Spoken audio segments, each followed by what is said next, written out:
Hello and welcome again to another episode of Sacktown Talks. Today we got a very special episode for you. We have Senator Susan Eggman joining us from Stockton. Susan, how's it going? Thanks for joining us. It's going great. Thanks for asking. I guess we're having a special episode today. We're having an episode of Stocktown Talks. Right. Instead. Yeah. So Sacktown's nice, but Stockton's nice too. Exactly.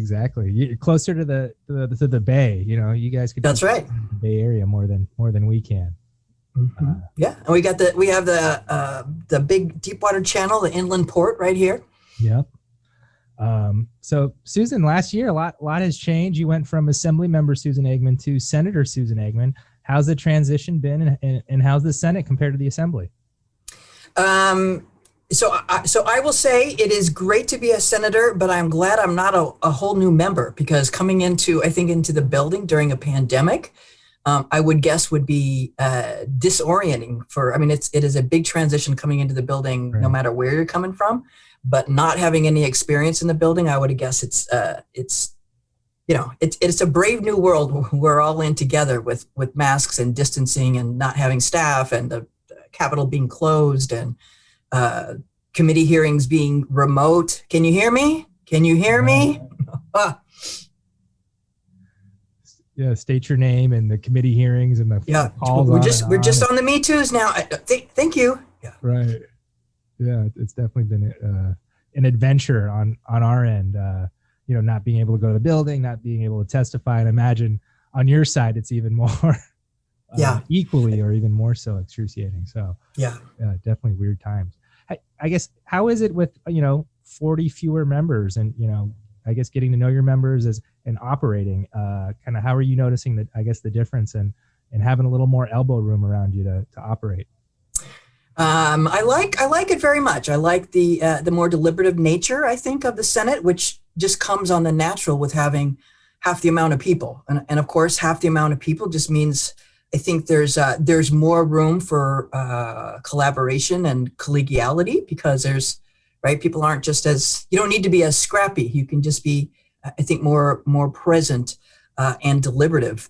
And I've been, I'm very lucky. I've been privileged enough to serve in the building for the last 8 years, and so I've had a chance to know most of the senators who have already been here. And you may have heard I became a pandemic baker, a sourdough baker, and so that's one of the things that I've done. I've baked a sourdough bread for every senator, and I don't think I could do 80. Now I'm competitive, and I did 40, but 80 would be a big number. Okay, and this is what caught my attention, Susan, because I started sourdough baking like 10 years ago. I got totally into it. I did the starter, and the pandemic hits, and that now everyone gets into it.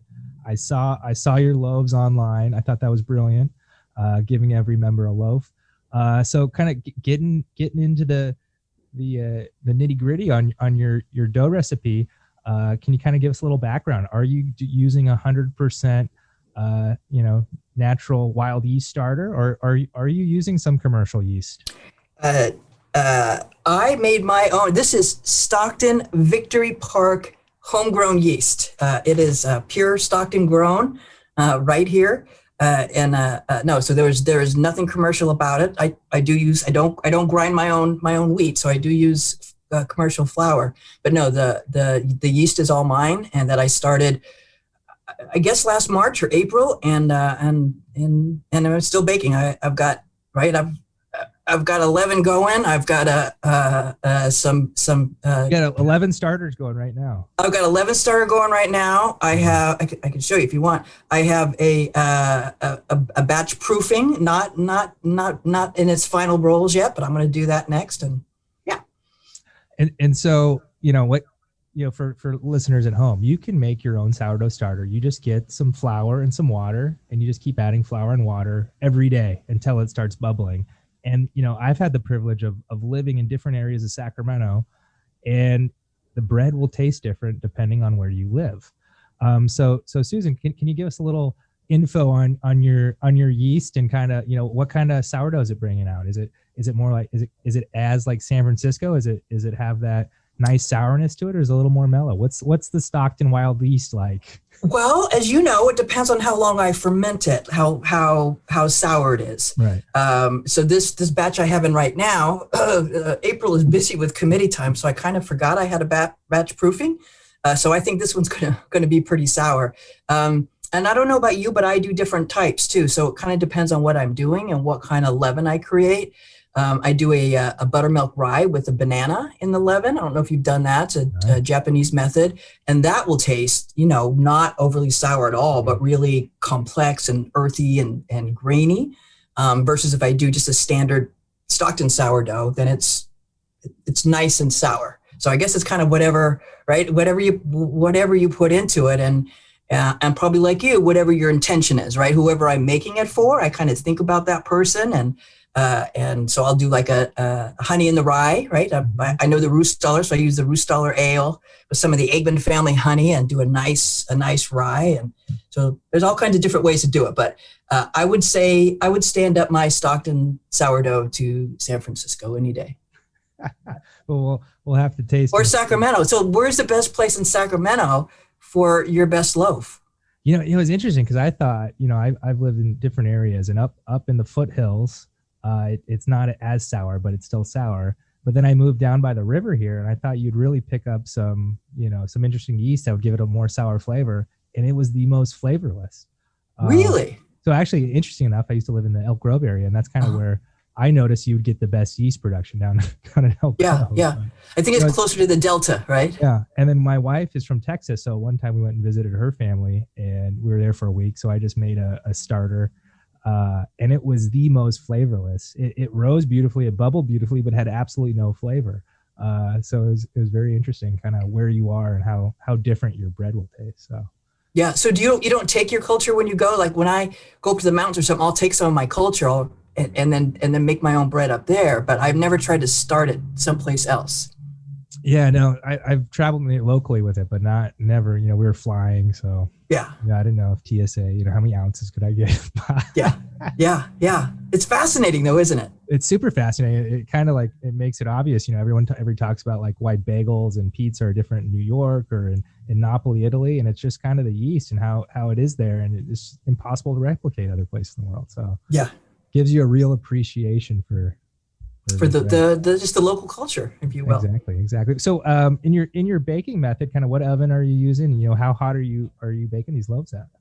Yeah, I just have and that's a good question, because I don't know about you, but my family gets tired of me sometimes baking all the time. But I just have an old 1950s Wedgwood that I use. And I don't know if we're going to talk about some of my legislation later, but like I have a right to repair bill, right? Like so all these new appliances that burn out. This old Wedgwood I'm baking on. I crank both sides up to 500. I've got old cast iron things in there, and that's what I cook in. I have done it on my barbecue. That's harder to do. You have to be a little bit creative. I've had to set it up on bricks to be able to not burn the bottom too much. And do you bake on parchment, or do you just do?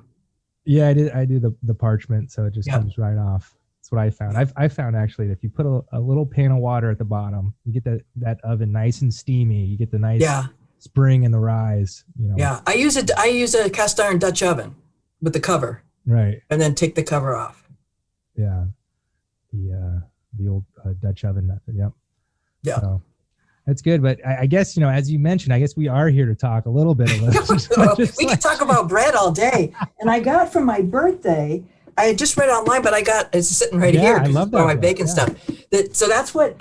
So we had up in the space station. Think about. So my spouse has a lot of health issues, and so when I first got in the legislature and we have a young child, we need a little bit of help, and so. You advertise. Anyway, we got this fantastic young man. So we called him our Manny because he was a man and he was our nanny kind of, but just a great guy. And he then went on to, he's in Alaska now. And so, we still talk and correspond. And I was telling him about my sourdough, and I kept saying, my paper keeps sticking to the bottom of my loaf and I wasn't consistent. And I was just looking online and doing stuff. So he's the one who said, I use the tartine method. So I looked it up, and then just got it on Hoopla in the library. And I have found that to be kind of my go-to. And then I do a lot with Sarah Owens as well. I don't know if you've done any of her stuff. Just really, really the one I really like was Peter Reinhardt. Uh-huh. He's got a good home baking one that I followed. Yeah. But so the Manny lived up here, and he turned me onto the tartine. But we're trying to evaluate maybe baking upstairs here to, again, the more you bake, the more the family would like you to do it somewhere else. Has there been any weight gain associated? I went into work today. I looked down. I'm like, oh hell! I got sourdough on the front of my pants because you got to run up in the morning to make sure you feed your culture, so it's ready to go. Days and days to get ready. So great hobby to pick up, and I'm sure your other members are thrilled. And members, neighbors, family. Who doesn't like a fresh loaf of steaming hot bread? If they don't, I don't want to. They've told me everything they need to tell me about themselves if they don't want it. Exactly. So, I guess getting back into legislation and kind of the budget's coming up. It's been a kind of an interesting year. Last year, the budget was totally just kind of rigged to bare minimum. And this year we have this crazy surplus, and they're talking we might hit a GAN limit. Kind of what are your thoughts on the budget, and kind of what are your thoughts for your district, and kind of things you're thinking about investing some of these proceeds in? Yeah, so as you said, it's going to be a lot from the state, and then you also have the federal money coming through as well.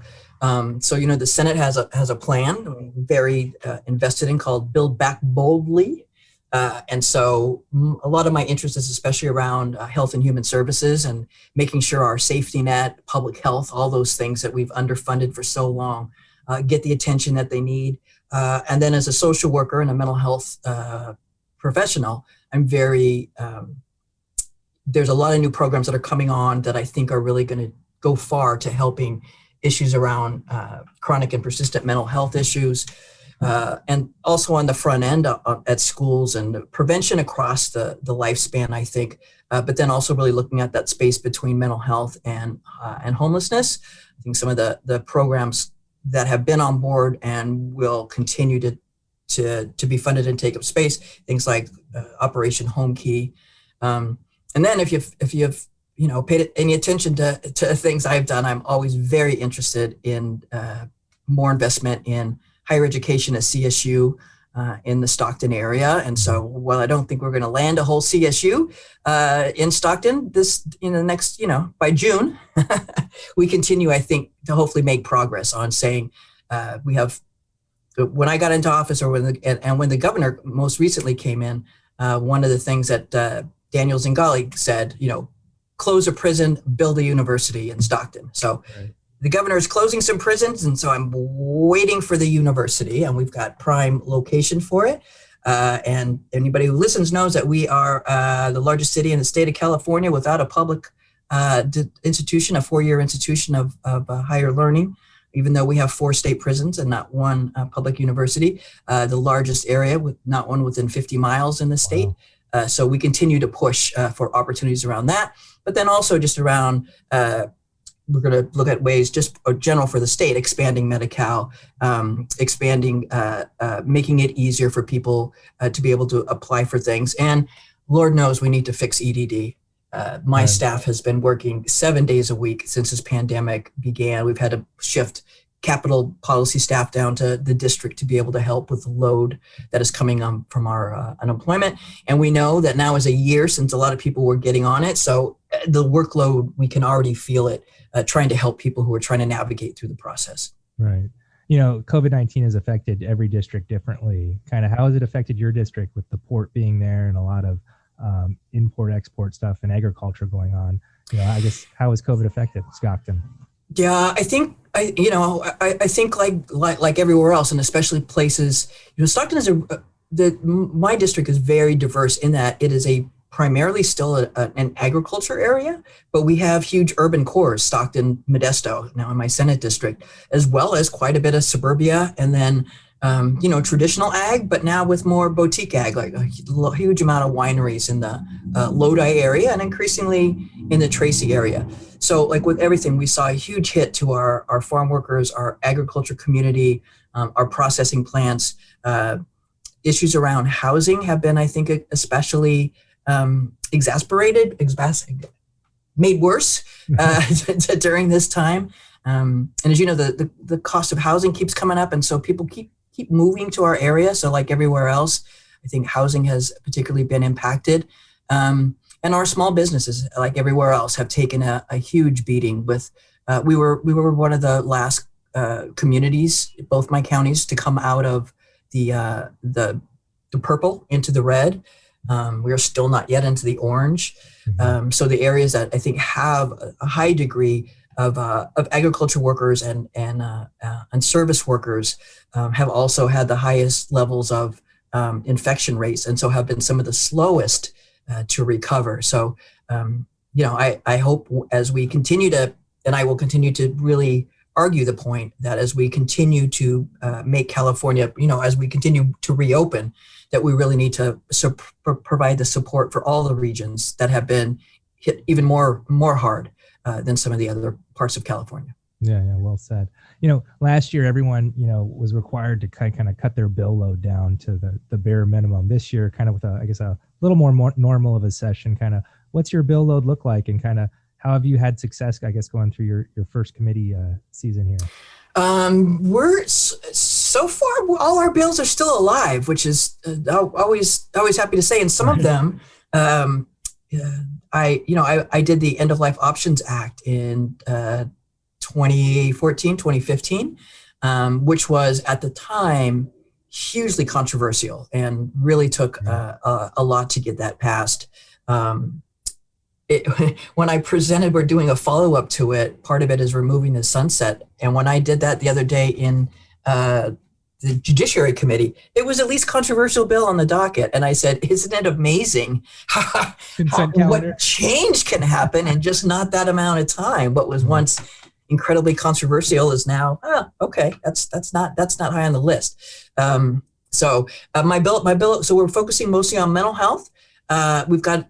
I'm looking at the right to repair, and again, that's a space I worked in over the years. This year, we're looking at medical devices in hospitals, and I have never even been able to make it to get the votes for a hearing. And I'm not a member who likes to present a bill in a hearing if I know I don't have the votes, to try to put members on the spot. Some people do that, but I had got it through two hearings already, and we're on our way to the Senate floor on our right to repair bill. Same as some of my mental health bills, that we've made it a lot further than we've made it before, in better shape. And then we're also looking at some things around sexual harassment in the military in California, and how the state can then intervene to have harassment be something standalone and not just handled under the military justice guidelines. Yeah. I guess something you mentioned is this right to repair bill, SB 605. Can you kind of give us a little more detail on that bill, and kind of, I guess, why is it, I guess, been controversial, difficult to kind of pass these issues in the past? So this is a right to repair is an issue it is gaining steam around the country, and I think it's at its core a real kind of American ideal, right? The issues around right to repair are, we want to reduce waste. We want to get more time and value out of our appliances we buy. We want to increase competition. We want to support small businesses. But for a lot of electronic devices you buy it from a manufacturer, and then part of that business model is to provide you the service that goes along with it. In reality, small businesses, fix-it shops, a lot of places can fix something. So you don't have to get a new one. You don't have to take a day off work to go to the place. You don't have to wait for that repair person from that corporation, from that manufacturer. So we have done it just, with your phone, right? Or with something else. This year, we're doing it just with medical devices. So right now, like say you buy an MRI machine, you're a hospital, it might be $1 million, might cost you $100,000 for 10% a year for fixing that. Mm-hmm. And you might have to take something offline if it's not fixed in the amount of time, versus every hospital has biotechnicians, or they contract with somebody else. So the bill basically says to manufacturers, that you have to be able to provide the parts make available the tools. If there's any special training, if there's any special passwords you need, we don't think there's any kind of issues with intellectual properties or anything, but it is definitely a business model maintained by manufacturers. And so even if people aren't creating healthcare electronics, everybody who has that same business model kind of piles on. We had a ton of calls in judiciary coming in. So the competition, or I shouldn't say competition, the opposition is very well funded, right. And can be very effective. They have traditionally been very effective. So this year we're making bigger progress, and we're very excited about the conversation, because we just think it puts more monies back in the pockets of everyday people. It creates more opportunities for more people to have their own small business, to be able to go out and fix things, be technicians, be engineers. The corporations hire from the same pot as the hospitals hire from, as the repair shop hires from. You've talked about this a few times on the show already, but you've said one of your passions is mental health. And we have this statewide homelessness crisis that's been going on, for a few years now. And through the pandemic, it seems to maybe gotten a little worse or exacerbated. And a lot of talk of mental health is part of this homelessness equation. What are some of your thoughts on how we can improve mental health here in California, and I guess deliver better services to the people who need them?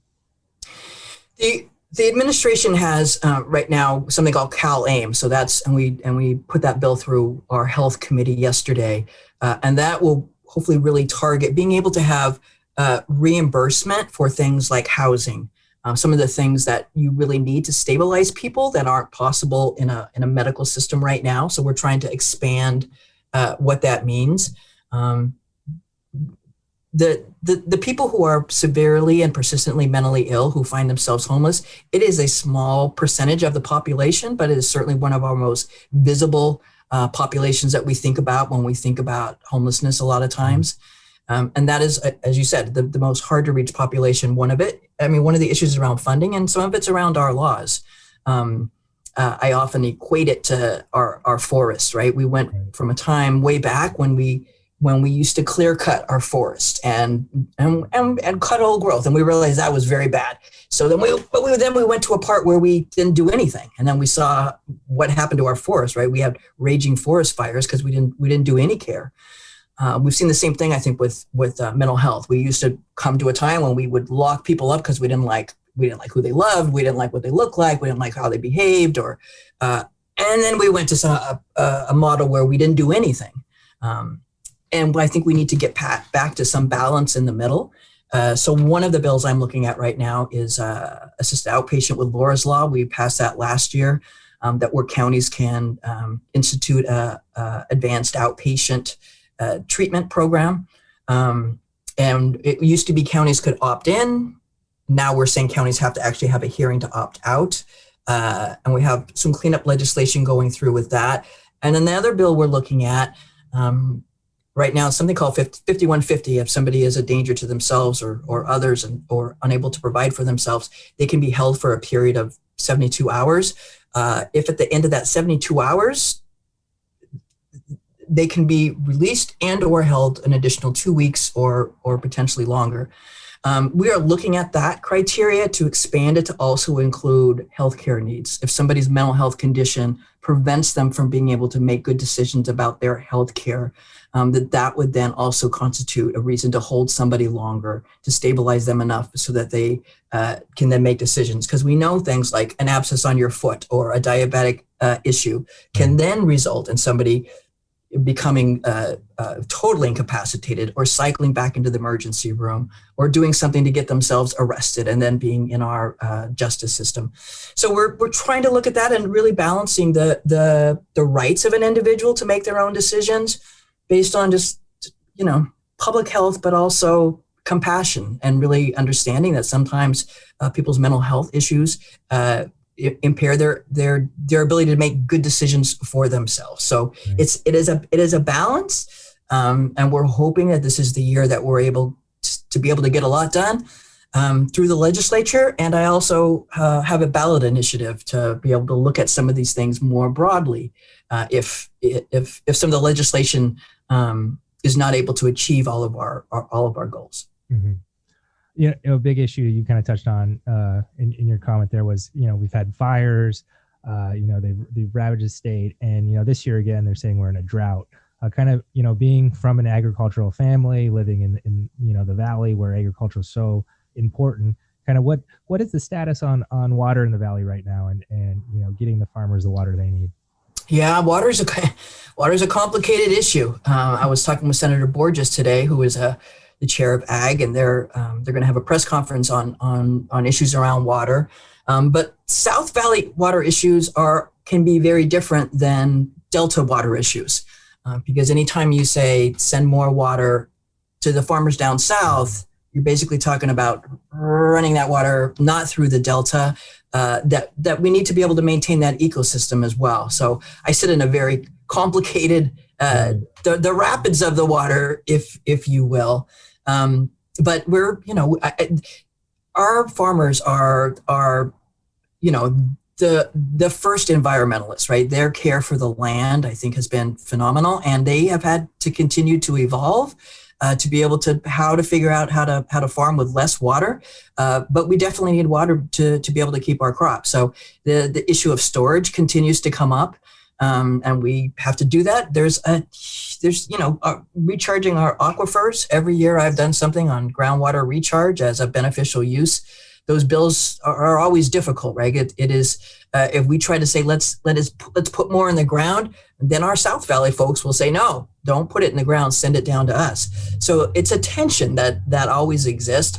I was one of the negotiators on the 2013-14 water bond that we'd really try to make sure that no areas were harmed. And I personally think that is the best way to go. If we can make sure that we aren't picking winners and losers, we'll get through this. And so I think the governor's got some decisions to make coming up about, do we declare a statewide drought, and then that frees up the movement of more water, but you still have a capacity and a supply issue. There's still, there's not enough for all the people and all the things that we have planted in the state of California right now. So I think we constantly need to be making decisions. I think we'll see with Sigma, we passed some years back,